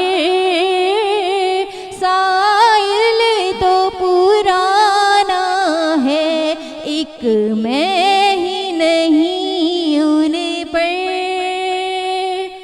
قربان زمانہ ہے۔ سبحان اللہ، سبحان اللہ، سبحان اللہ۔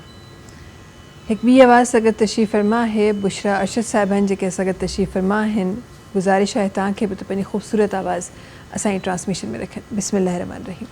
السلام علیکم۔ وعلیکم السلام۔ اہل بیت کا ذکر ہو رہا ہے تو میں ایک چھوٹا سا درود پیش کروں گی، اس کے بعد نعت کے 2 اشعار بتا دیں۔ بسم اللہ۔ اللہم صلی علی سیدنا و مولانا محمد، اللہم صلی علی سیدنا و مولانا محمد وعلی آلہ وصحبہ وبارک وسلم، اللہم صلی علی سیدنا و مولانا محمد۔ کیا بتاؤں، کیا بتاؤں کہ کیا مدینہ ہے، کیا بتاؤں، کیا بتاؤں کہ کیا مدینہ ہے، بس میرا دعا مدینہ ہے، کیا بتاؤں، دنیا والے تو درد دیتے ہیں، دنیا والے تو درد دیتے ہیں، زخمی دل کی، زخمی دل کی دوا مدینہ ہے، زخمی دل کی دوا مدینہ ہے، کیا بتاؤں، اور اس کی آنکھوں کا نور تو دیکھو، اس کی آنکھوں کا نور تو دیکھو، جس کا دیکھا، جس کا دیکھا ہوا مدینہ ہے، جس کا دیکھا ہوا مدینہ ہے، کیا بتاؤں، کیا بتاؤں کہ کیا مدینہ ہے، بس میرا دعا مدینہ ہے، کیا بتاؤں۔ सुभान अल्लाह, सुभान अल्लाह। वक्त आहे ब्रेक जो, तव्हां सां मुलाक़ात कयूं था कुछ ही देर में सलाम रमज़ान में। सलाम रमज़ान, सलाम रमज़ान। सलाम रमज़ान सां गॾु हिकु दफ़ो ॿीहर तव्हांजे साम्हूं हाज़िर ऐं तव्हां मां जीअं बख़ूबी सुञाणूं था त हीउ उहो वक़्तु आहे जेको हाणे असां अधु खां मथे रमज़ान मुबारक आहे उहो गुज़ारे चुका आहियूं ऐं हाणे कुझु ॿिया ॾींहं आहिनि जेके रमज़ान मुबारक जा इंशाअल्लाह ख़ुदा ताला नसीब कया त तव्हां मां गॾिजी हिन ट्रांसमिशन जे ज़रिए इंशाअल्लाह गॾिजी ऐं रमज़ान मुबारक खे गुज़ारींदासीं। अलाह साहिबु अचण वारा कुझु रोज़ा, अचण वारियूं कुझु इबादतूं चाहींदमि त तव्हांजे लफ़्ज़नि में पंहिंजी ट्रांसमिशन में शामिलु थियनि। जी, जेके अचण वारियूं रातियूं आहिनि उहे आहिनि शब क़दर, यानी बाबरकत रातियूं। हीअ जेके रातियूं आहिनि तमामु रातियुनि जूं सरदार रातियूं। जेके ॾींहं अचण वारा आहिनि इहे ॾींहं तमामु ॾींहंनि जा सरदार ॾींहं। जेके घड़ियूं अचण वारियूं आहिनि, जेके घड़ियूं हलनि थी पियूं तमामु घड़ियुनि जूं जेके सरदार घड़ियूं। ॾिसो त माह रमज़ान मुबारक जूं जेके इबादतूं आहिनि इहे इबादतूं ॿियनि महीननि जी इबादतुनि खां वधीक फ़ौक़ियत रखनि थियूं। यानी आम ॾींहंनि में इंसानु अगरि आराम फरमाए थो त उनजो आराम उहा निंड आहे। अगरि हिननि ॾींहंनि में इंसानु अगरि आराम करे थो त उहो आराम बि हुनजो इबादत में शुमाल आहे। अगरि जे बेशर्त उन इंसानु रोज़ेदार हुजे या ईअं थी चयो वञे त हीअ जेके शब क़दर जूं रातियूं अचनि थी पियूं इहे इबादतुनि जूं रातियूं आहिनि।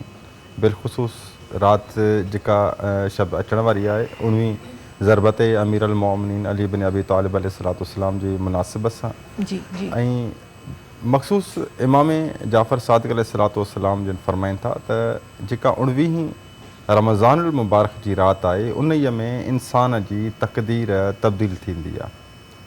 ऐं छाजे करे त 19 रमज़ानुल मुबारक शब क़दर जी राति आहे। 19 खां बाद में जेका 21 तारीख़ आहे 21 माह रमज़ानुल मुबारक उन्हीअ में जेका उहा तक़दीर तब्दील थींदी आहे उहा तक़दीर जेका सो राइज कई वेंदी आहे, यानी उहा अवाम ताईं पहुचाई वेंदी आहे। ऐं जेका 21 जेका माह रमज़ान मुबारक जी राति आहे उहा जेका इंसान जी तक़दीर आहे उनखे हिकिड़ो राइज कयो वेंदो आहे, यानी उन ते अमल नाफ़िज़ करायो वेंदो आहे। त हाणे हिन ते जीअं हिकु मिसाल आमतौर ते हिकिड़ो बिल आहे, उहो बिल पास त थी अचे थो लेकिन अञा उन ते असांजा काफ़ी अहिड़ा बिल आहिनि जेके बिल पास त थियनि था लेकिन उन्हनि ते अमल नथो थिए। मुल्की हालात खे अगरि ॾिठो वञे त क़ानून त मौजूदु आहे लेकिन काफ़ी अहिड़ियूं पॉइंटियूं आहिनि जिन ते अञा क़ानून ते उहो अमल या नाफ़िज़ नथो थिए। त अलाह जी तरफ़ खां बि तमामु तर इस्लाम मौजूदु आहे, लकुम दीनकुम वलिय दीन, यानी जेके इंसान अमल न पिया करनि आयत बि नाज़िल थी वई त लकुम दीनकुम वलिय दीन, इन्हनि जो दीन इन्हनि सां, तव्हांजो दीन तव्हां सां, यानी अलाह पाक जी तरफ़ खां जेका दीन पहुची चुको आहे। जी, अलाह पाक जी तरफ़ खां इंसान जी जेके हिदायत लाइ 1,24,000 अंबिया पहुची चुका आहिनि, रसूल अकरम पहुची चुका आहिनि, उल आज़म पैगम्बर पहुची चुका आहिनि, 104 आसमानी किताब पहुची चुका आहिनि जिन मां मशहूरु जेके आसमानी किताब आहिनि 4 आहिनि। यानी अलाह पाक जी तरफ़ खां तमामु तर जेके बि इस्लाम जा क़वाइद ज़वाबित आहिनि पहुची चुका आहिनि, लेकिन उन्हनि शयुनि ते अमल करणु उहो इंसान जे मथां डिपेंड थो करे त आया इंसान उन ते केतिरो जेको आहे सो हले थो, इंसान अलाह पाक जी केतिरी इबादत करे थो, अलाह पाक जी वहदानियत खे केतिरो तस्लीम करे थो। ऐं जेके ही मख़सूस जेके ही 3 रातियूं अचनि थी पियूं या जेके 27 तारीख़ बि आहे, बहरहाल जेके शब क़दर जूं रातियूं आहिनि इहे मख़सूस इबादत जी राति आहे। यानी इंसान पंहिंजो पाण खे अगरि जे गुनाहनि खां धोइणु चाहे थो त मख़सूस हिन रातिनि में अलाह पाक जे ॾाढो रोए गिड़गिड़ाए आज इंकसारी करे त यकीनन केतिरो बि गुनाहगार इंसान छो न हुजे। हता की हिकिड़े कंहिं शाइर जा बहितरीन जुमिला आहिनि, ऐं शाइर चवंदो त इतनी गज़ब की निगाह से मत देख मुझे ए दोज़ख, शाइर दोज़ख खे मुखातिब थी करे चए थो त इतनी गज़ब की निगाह से मत देख मुझे ए दोज़ख बड़ा रहमान है वो जिसका गुनाहगार हूं मैं। यानी इंसान केतिरो बि गुनाहगार हुजे लेकिन इंसान उन करीम जी रहमतुनि खां मायूस न थिए। इंसान हू वॾो करीम आहे, हू वॾो रहीम आहे। इंसान जा उहे बि गुनाह जेके माफ़ीअ जे क़ाबिल बि न आहिनि हूंदा, लेकिन अगरि हू करीम पंहिंजो फज़लो करम करे त इंसान जा उहे गुनाह बि माफ़ थी सघनि था। हज़रत आदम अलैहिस्सलाम जी अगरि दुआ क़बूल थी आहे, उनजी अगरि तौबा क़बूल थी आहे त उहा बि पंजतनि जे सदके क़बूल थी आहे। ऐं यकीनन हिन दुनिया में जेको दुआ जो सिलसिलो आहे उहो दुआ जो सिलसिलो पंजतनि खां ई शुरू थो थिए। यकीनन अलाह पाक जे प्यारा बंदा जेके आहिनि, अलाह पाक जा प्यारा बाना आहिनि, उन्हनि जो वास्तो ऐं तवसुस असां ॾींदासीं त यकीनन परवरदिगार आलमीन गुनाह माफ़ करे सघंदा। बेशक आमीन सुम आमीन इंशाअल्लाह ख़ुदा ताला सभिनी जा गुनाह बख़्श करे सभिनी खे सही रास्तो ॾेखारे। तव्हांजी तरफ़ ईंदासीं ऐं उहो सिलसिलो जेको हिते हिकु जॻह ते मां ॾाढी ख़ूबसूरत लाइन पढ़ी त कराची स्पेसिफिकली सिंध जो ही शहर उहो शहर आहे जंहिंमें केरु बि बुखियो नथो सुम्हे बिकॉज़ ऑफ डिफरेंट रीज़न्स। उन्हनि ते असां न वेंदासीं पर ही उहो शहर आहे या बि ख़ुदा ताला जी मुंहिंजी नज़र में इहा रहमत आहे त शायदि त हिते शायदि उहा रहमत जंहिं तरीक़े सां वसी रही आहे त को माण्हू हिते बुखियो नथो सुम्हे। हीउ जेको सिलसिलो असां वटि हली रहियो आहे डिफरेंट ऑर्गेनाइज़ेशन्स जे ज़रिए डिफरेंट इंडिविजुअल्स जे ज़रिए हिकिड़ो जेको सिलसिलो असां वटि हली रहियो आहे इन सिलसिले खे तव्हां पंहिंजी नज़र में कीअं था ॾिसो त असांजे मुल्क जो हिकु शहर आहे जंहिंमें केरु बि बुखियो नथो सुम्हे, वरी उन ई मुल्क जे चंद क़दमनि ते ॿियो हिकु ॻोठु आहे जंहिंमें माण्हू फ़ाक़ा कटे रहिया आहिनि। इन सिलसिले खे तव्हां एज़ अ सोशल एक्टिविस्ट कीअं था ॾिसो? हिन में असल में मल्टीपल चीज़ूं आहिनि। असल में ई हदीस पाक है कि अफ़ज़ल तरीन नेकी भुखे खे खंहिंजो खाराइणो आहे। हाणे हीअ जो शुरू करी आहे उन जो बि ऑर्गेनाइज़ेशन्स यकीनन उन जी हिकिड़ी नेक नीयत थी हुई, इनमें कोई शक न आहे। लेकिन हाणे पंहिंजी बतौर क़ौमी ख़ासियत है कि असां हर सारी चीज़ खे बिगाड़ जी तरफ़ गिनी वञूं था। ई पंहिंजे अंदरि हिकिड़ो प्रॉब्लम आहे, ठीकु आहे न। तो हाणे थी ही रहियो आहे जो आउं सम्झां थो कि ही हाणे में असल में हिन जो फ़ाइदो कम थी रहियो आहे, नुक़सानु वधारे थी रहियो आहे। सही। हाणे millions and billions of rupees सिर्फ़ु खेल में ख़र्च थी रही आहिनि। ऐं हीअ न चई रहियो कि खेल जो ना खाराइणो खपे, मगर हाणे जिन तरीक़े से मामला थी रही आहिनि ई बदे सफ़ेद पोशे के गोतन जो असल में हुकुम हो न, ठीकु है। हाणे हर तरह जो शख्स अच्छा पची इनसे समाज में अगर इन डेप्थ मारना न तो जॾहिं इन तरह जा मामला प्रोमोट थी वञनि था न तो पची क्राइम भी वधे थो। It is one of the reason कि कराची में पाकिस्तान में वधे से वधारे क्राइम आहे बिल्कुलु as compare to any other city of the country. हाँ, उनजो रीज़न ही है कि जो क्रिमिनल भी आहिनि उनखे ख़बर है कि एॾा असांखे खंहिंजो मिली वेंदो। तो ई हाणे आउं पर्सनली सम्झा थो कि हाणे ई चीज़ जो न हाणे ई नेगेटिविटी तरफ़ वधारे वञणु शुरू थी हुई आहे। ने सफ़ेद अच्छा पछी इनमें तशहीर जो भी उनसर हाणे बहुत वधारे अची वियो आहे। हाँ, लेट सपोज अगर कोई सफ़ेद पोश वेठा खाई भी रही है तो हाणे मूवीज़ बनी रही आहिनि। इनजी तो वैसे भी वो अल्लामा साहब जिन तरह फरमाया कि तकब्बुर वारी ॻाल्हि अची वञे थी न, अगर अल्लाह ताला आइन जे ज़रिए कोई जी मदद करी रहियो आहे तो हुनमें अल्लाह जो फज़ल है। हाँ, बिल्कुल इंसान जो है फरमाइनि था कि अगर अल्लाह तोखे कोई नेमत ॾिनी है तो उनते तकब्बुर ना कर कि वो तोसे गिनी भी सके तो। बिल्कुल बिल्कुल इनमें तोजी ज़ाती कोई काबिलियत ना है, अगर तुझे तो कोई नेमत आए तो तोजी काबिलियत ना है और रब जो फजल है। बिल्कुल बिल्कुल। अगर कोई शख्स के अल्लाह ताला ही इस्तिताअत ही सकत ॾिनी है कि वो कोई के खराई रहियो है, हाँ, तो it's self as an individual हू उनजी कोई सकत ना है। सही सही, ठीक है, वो अल्लाह जो फजल है। अच्छा, यह सब छो त असां वटि वक़्तु इलाही महदूद आहे पर मां इन ॻाल्हि जे इनखे समअप करण जे लाइ ज़रूरु हा या न में इहो ज़रूरु तव्हांखां जवाबु वठणु चाहींदमि त छा इहे प्रैक्टिसिस सही आहिनि असां वटि तव्हांजी नज़र में? कंहिंजो खराइणो? हाँ, in short I will condemn it now. सही, I don't think it's good for the society in the long run now. और if it is happening also तो असां ॿियनि जॻहियुनि ते बि त वञी ॾिसूं न, they are other people also जेके नीडी आहिनि। सॉरी अगर थोड़ा सा एडिशन कर रहा हूँ। जी जी। अगर ये हकड़े वर्तक सिर्फ खेंजो बंद थी वञे, लेट सपोज नहीं इनकी खाली इंडस्ट्रीज लगी वञनि, हाँ हाँ, तो इनसे वधारे माण्हू है कि रोजगार ऑटोमेटिकली मिली। बिल्कुल, ॾाढी ॾाढी ॾाढी ज़बरदस्त तव्हां ॻाल्हि कई। इन जी जॻह ते अगरि इंडस्ट्रीज़ असां लॻाए छॾियूं त न सिर्फ़ु वो हिकिड़ो माण्हू जेको हुन दस्तरखान ते खाई रहियो आहे, हुनजो सॼो ख़ानदान खाईंदो। असां गॾु तशरीफ़ फरमा आहिनि ॿ ॾाढा प्यारा भाउर असां गॾु तशरीफ़ फरमा आहिनि, पाण ट्विन्स आहिनि, ॿिन्हिनि जूं आवाज़ूं बि ट्विन्स आहिनि माशाअल्लाह। असां गॾु मोहम्मद अली कासमी साहिबनि जेके तशरीफ़ फरमा आहिनि, मोहम्मद सखी कासमी साहिबनि जेके तशरीफ़ फरमा आहिनि। ॿिन्ही खे गुज़ारिश कंदमि त पंहिंजी ख़ूबसूरत आवाज़ ट्रांसमिशन में रखनि। बिस्मिल्लाह रहमान रहीम। सल्लल्लाहु अलैका या रसूल अल्लाह वसल्लम अलैका या हबीब अल्लाह।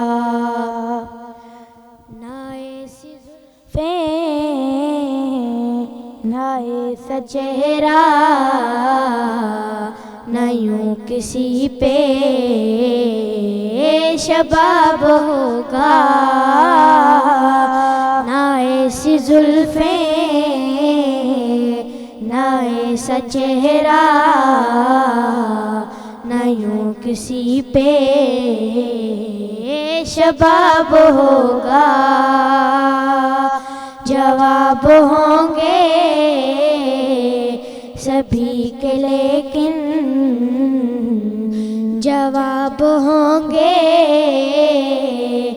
سبھی کے لیکن نہ مصطفیٰ کا جواب ہوگا. جو زلف بکھرے تو رات ہوگی، جو چہرہ نکلے تو دل چڑھے گا. جو زلف بکھرے تو رات ہوگی، جو چہرہ نکلے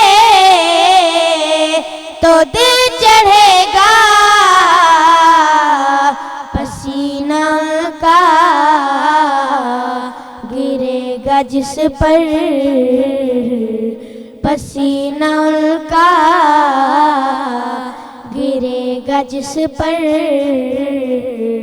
وہی تو ذرہ گلاب ہوگا. نہ ایسی زلفیں نہ ایسا چہرہ، نہ یوں کسی پہ شباب ہوگا. بروز محشر فرشتے سارے جو ہوں گے یکجا مقابلے کو. بروز محشر حسین سارے جو ہوں گے یکجا مقابلے کو. یقین مانو تو سب سے پہلے، یقین مانو تو سب سے پہلے بلال کا انتخاب ہوگا. نہ ایسی زلفیں نہ ایسا چہرہ، نہ یوں کسی پہ شباب ہوگا. کتنے لاشیں پڑے ہیں کربل، حسین کا سر کہاں ہے بولو. کتنے لاشیں پڑے ہیں کربل، حسین کا سر کہاں ہے بولو. جواب آیا کہیں وہ نیزے، جواب آیا کہیں وہ نیزے پہ پڑھتا ام الکتاب ہوگا. نہ ایسی زلفیں نہ ایسا چہرہ، نہ یوں کسی پہ شباب ہوگا. جواب ہوں گے سبھی کے لیکن، جواب ہوں گے سبھی کے لیکن نہ مصطفیٰ کا جواب ہوگا. سبحان اللہ سبحان اللہ. ٹرانسمیشن میں وقت ہے بریک جو تہاں سے ملاقات کے تھا کچھ ہی دیر میں سلام رمضان میں. سلام رمضان، سلام رمضان. سلام رمضان میں تव्हां सभिनी खे हिकु दफ़ो ॿीहर भली कार. असां गॾु कुझु ॿियूं आवाज़ूं आहिनि जिन असांखे जॉइन कयो आहे. असां गॾु ॾाढी ख़ूबसूरत ॾाढी प्यारी ॾाढी मासूम आवाज़ आहे मरियम फातिमा साहिबा आहिनि जिन असांखे जॉइन कयो आहे. ऐं हिन हिसे में मां चाहियां थी त सभिनी खां पहिरीं हिननि जी आवाज़ शामिलु थिए. बिस्मिल्लाहिर्रहमानिर्रहीम. काबे की रौनक, काबे का मंजर, काबे की रौनक, काबे का मंजर, अल्लाहु अकबर अकबर अल्लाह अकबर अल्लाह अकबर। देखूं तो देखे जाऊं बराबर, देखूं तो देखे जाऊं बराबर। अल्लाह अकबर अल्लाह अकबर अल्लाह अकबर अल्लाह अकबर। हैरत से खुद को कभी देखता हूँ और देखता हूँ कभी मैं हरम को, और देखता हूँ कभी मैं हरम को। लाया कहाँ मुझको मेरा मुकद्दर, लाया कहाँ मुझको मेरा मुकद्दर। अल्लाह अकबर अल्लाह अकबर अल्लाह अकबर अल्लाह अकबर। हमदे खुदा से तर है जुबाने, कानों में रस घोलती है अज़ाने, कानों में रस घोलती है अज़ाने। बस एक सदा आ रही है बराबर, बस एक सदा आ रही है बराबर। अल्लाह अकबर अल्लाह अकबर अल्लाह अकबर अल्लाह अकबर। अल्लाह सुभान अल्लाह सुभान अल्लाह, माशाल्लाह माशाल्लाह। मरियम फातिमा को रेडी किसने किया? ये दुपट्टा इतना प्यारा सेट हुआ हुआ है। मुझे आपकी आवाज़ नहीं आ रही, माइक में आएगी। मेरी सिस्टर ने। आपकी सिस्टर ने की? आपसे बड़ी सिस्टर है जी। बड़ा प्यारा आपको रेडी किया हुआ है। कपड़े किसने सिलेक्ट किए थे? मेरी मामा ने। मामा ने सिलेक्ट किए थे। वाह भाई, बड़ा ज़बरदस्त कलर आपने पहना हुआ है, बहुत प्यारी लग रही है बहुत प्यारी लग रही है। अच्छा जी, ऐसा गॾु अलामा साहब तशरीफ़ फरमाए, उन्हनि जी तरफ़ वञणु चाहियां थी। अलामा साहब, असां वटि हिकु जॻह ते असांखे जॾहिं असां हिकु नज़र विझो था, असांखे बेशक ते ख़बर आहे त असांखे सादगी सां ज़िंदगी गुज़ारणु खपे। डिफरेंट जॻहुनि ते असांखे नज़र अचे थो, कुझु जॻहुनि ते असांखे इहो बि नज़र अचे थो त जॾहिं इंसानु ख़ुशि थींदो आहे, ख़ुशि थी साफ़ सुथरा ऐं नवां कपिड़ा पाईंदो आहे, त इंसानु ख़ुशि थींदो आहे, त उन में ज़ाहिर ख़ुदा ताला जी बि ख़ुशी आहे त इंसानु जेको ख़ुदा ताला उनखे ॾिनो आहे उहो पाए ऐं शुक्र करे थो। इन अमल खे तव्हां पंहिंजे लफ़्ज़नि में कीअं शामिल कंदो? छो त किथे न किथे इहे बि सुवाल आया त छा ख़ुदा न ख़ास्ता तव्हांजा नवां कपिड़ा वठण या नवां कपिड़ा पाइण या तयारु थियनि, किथे इहो तकबर में त शुमारु नथो थिए? जी, सभ खां पहिरियां त इंसान जेको बि इंसान पंहिंजो पाण खे संवारे थो, इंसान पंहिंजो पाण खे सिंगारे थो, या इंसान पंहिंजे मथां केतिरी बि दौलत ख़र्च करे थो, पैसा ख़र्च करे थो, सभ खां पहिरियां त हिकु इंसान जेको हिलाल रोज़ी कमाए थो, उहा त ठीकु आहे, उन वटि हिलाल रोज़ी थी वई, लेकिन जेका हुन वटि हलाल रोज़ी बचे थी, उन में बि उन रोज़ीअ में बि उन पैसे जे मथां बि उन इंसान जे मथां हक़ु आहे हिकु क़िस्म जो। आया इंसान वटि जेका बि दौलत आहे, पैसो आहे, आया पाड़े वारनि जा हक़ कढे थो या नथो कढे? आया माह रमज़ान मुबारक में अफ़्तारी जो सामान सिर्फ़ु पंहिंजे घर में आणे थो, पाण ऐश आराम करे थो, या पाड़े वारनि जो बि ख़्यालु रखे थो? आया इहे जेके नवां कपिड़ा जेका तव्हां ॻाल्हि कई त नवां कपिड़ा पाए थो या तकबर में, आया जेको इंसानु पंहिंजे मथां सर्फ करे थो, जेका इंसानु पंहिंजे मथां पैसो ख़र्च करे थो, आया उन मां बि हू ग़रीबनि जो हिसो कढे थो या नथो कढे? ज़कात आहे, उहा ज़कात कढे थो या नथो कढे?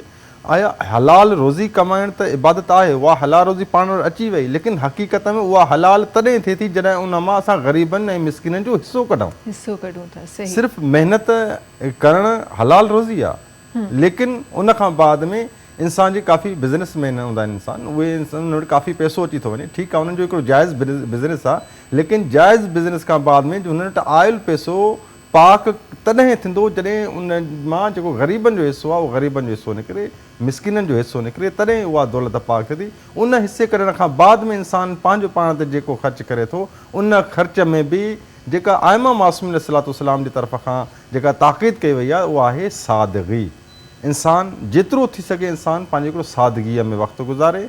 आया जेको इंसानु पंहिंजो मथां ख़र्च करे थो, आया उन जे जॻह ते कंहिं ॿिए जो बि हिकिड़ो चुल्हो जली सघे थो, कंहिंजो घर जेको आहे हिकिड़ो बहितरीनु ख़ुशियूं ॾिसी सघे थो, बजाए इंसानु पंहिंजो अगरि इंसानु दौलत खे ख़र्च करे या बाज़ औक़ात दुनिया में ॾिठो वञे को इंसानु 5,000 में हिकिड़ो वेलो करनि था, के 500 में वेलो करनि था, त के हिक वेले जे लाइ परेशान आहिनि। पर अगरि इंसानु इहा कोशिशि करे त मुंहिंजे ज़िंदगीअ मां ॿियनि खे ख़ुशियूं मिलनि, मूंखे ख़ुशी न मिले, त उहा ज़िंदगी मज़ीद बहितर आहे ज़िंदगी। सही। अच्छा रामा साहब, इन ई ॻाल्हि खे मां अॻियां वधाईंदे ज़रूरु इहो बि शामिलु करणु चाहींदमि त जॾहिं तव्हां चयो त इंसानु जेको कमाए थो, जेको हलाल रिज़्क़ उनखे मिले पियो, उन मां उहो ॿियनि जो हिसो कढे, उन हिसे जे कढण जो तरीक़ो ज़कात, ख़ैरियात ऐं सदको बि आहे। उन जे हवाले सां बि ज़रूरु चाहींदमि त हिकु ब्रीफ अक्सर असां पंहिंजे ट्रांसमिशन में शामिलु कंदा रहंदा आहियूं, पर अगरि जेके हिन वक़्तु असांखे ॾिसी रहिया आहिनि उन्हनि जे लाइ ज़कात, सदको, ख़ैरियात, फितरानो जेको हिन वक़्तु जेको हली रहियो आहे रमज़ान मुबारक में, उन जे हवाले सां कुझु डिटेल्स चाहींदासीं असांजे नाज़रीन खे मिलनि। जी ॾिसो, जेको फ़ितरो आहे उहो फ़ितरो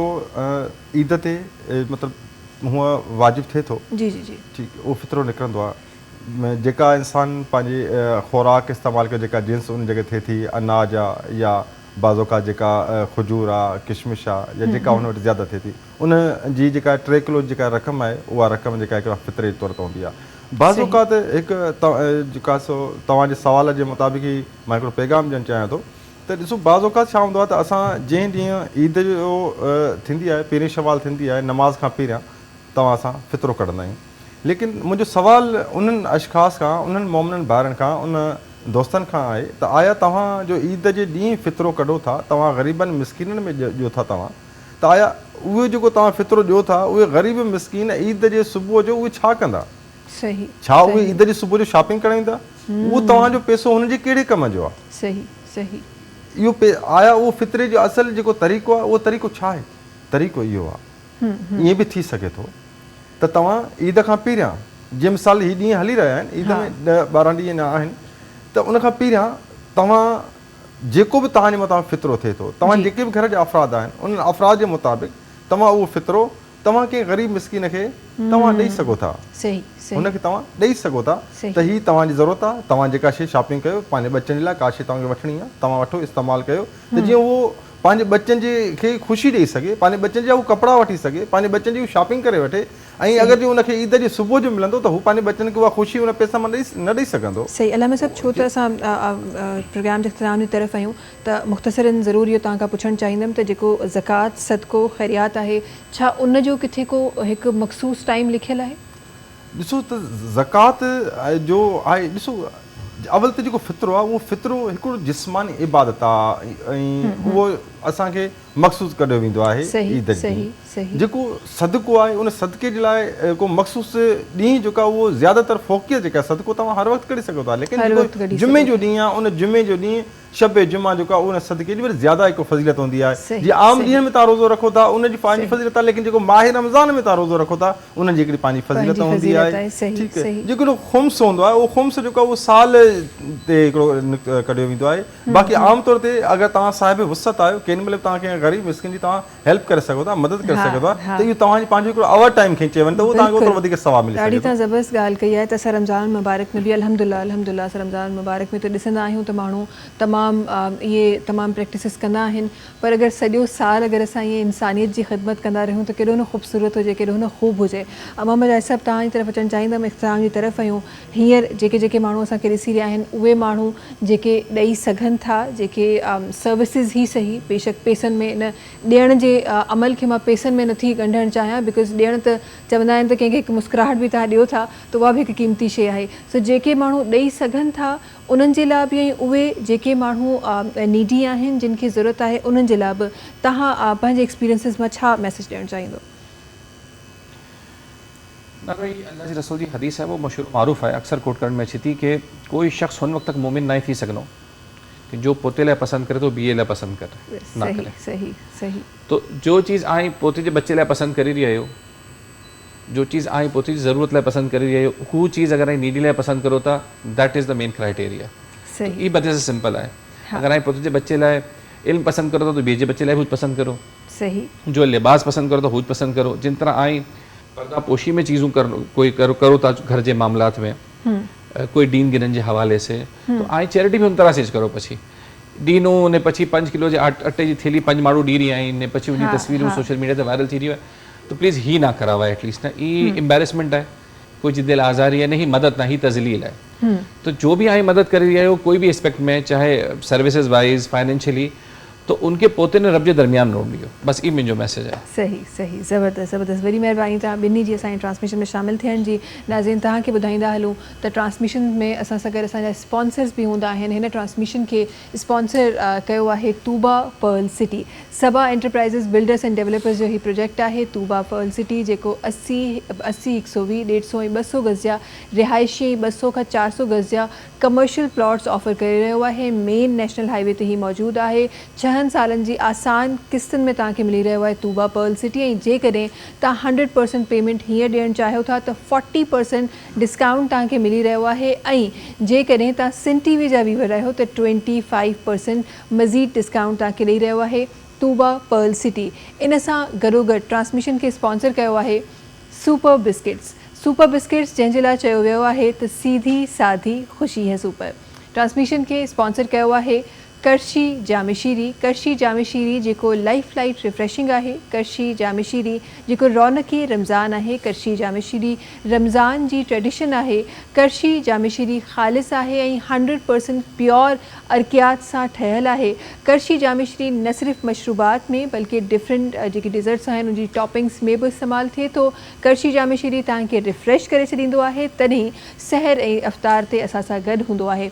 असां गॾु ट्रांसमिशन जे इख़्तिताम में असां गॾु तशरीफ़ रखनि था डॉक्टर तलहा कादरी साहिबनि, जेके तशरीफ़ रखनि था. उन्हनि खे गुज़ारिश करणु चाहियां थी त पंहिंजी जेका ट्रांसमिशन में आवाज़ आहे उहा रखनि. उन खां पहिरीं असां गॾु जेके करशी जाम शीरी जे गिफ्ट हैम्पर्स हमेशह हूंदा आहिनि उन्हनि खे बि मां ॾियणु चाहियां थी. असां गॾु 2 ख़ूबसूरत आवाज़ूं आहिनि जेके तशरीफ़ फरमा आहिनि. असां गॾु मरियम फातिमा साहिबा आहिनि, उन्हनि जे लाइ ही गिफ्ट हैम्पर वेंदो. गॾोगॾु असां सां गॾु डॉक्टर तलहा कादरी साहिबनि जिन जी तरफ़ करशी जाम शीरी जो ही गिफ्ट हैम्पर मिलंदो. इंशाअल्लाह कुछ ही देर में तव्हां सां मुलाक़ात कंदासीं करशी जाम शीरी जे दस्तरखान ते. आख़िर में शामिल करे रहियूं तव्हांजो आवाज़. बिस्मिल्लाहिर्रहमानिर्रहीम. सब पढ़ो सल्ले अला आयो मुंहिंजो सोगोड़ो नबी. सब पढ़ो सल्ले अला आयो मुंहिंजो मिठड़ो नबी. मिठड़ो मोहम्मद आयो सल्ले अला सब गायो. मिठड़ो मोहम्मद आयो सल्ले अला सब गायो. हो फली करे आया, फली करे आया, हो फली करे आया, फली करे आया. 12 रबीउल अव्वल, 12 रबीउल अव्वल दिन हन बेलारो आ. पैदा कयो अल्लाह पाजो महबूबा प्यारो आ. मिठड़ो मोहम्मद आयो सल्ले अला सब गायो. दाई हलीमा भागण वारी, भागण वारी जैनन जी किस्मत रोशन सारी, रोशन सारी. सोहणे जिए अख खोली, सोहणे जिए अख खोली इल्लल्लाह जी डिन डोली. मिठड़ो मोहम्मद आयो सल्ले अला सब गायो. मिठड़ो मोहम्मद आयो सल्ले अला सब गायो. मक्के में आयो नूर इलाही, नूर इलाही. कुफ्र जी थई वई तुरता तबाही, तुरता तबाही. सोहणे नबी बुत तोड़ियो दीन जा झंडा खोड़िया. मिठड़ो मोहम्मद आयो सल्ले अला सब गायो. मिठड़ो मोहम्मद आयो सल्ले अला सब गायो. मिठड़ो मोहम्मद आयो सल्ले अला सब गायो. मिठड़ो मोहम्मद आयो सल्ले अला सब गायो. सब्सक्राइब कयो असांजो ऑफिशियल यूट्यूब चैनल सिन टीवी HD इस्लामिक. ऐं वधीक अपडेट लाइ बेल आइकन खे क्लिक करियो.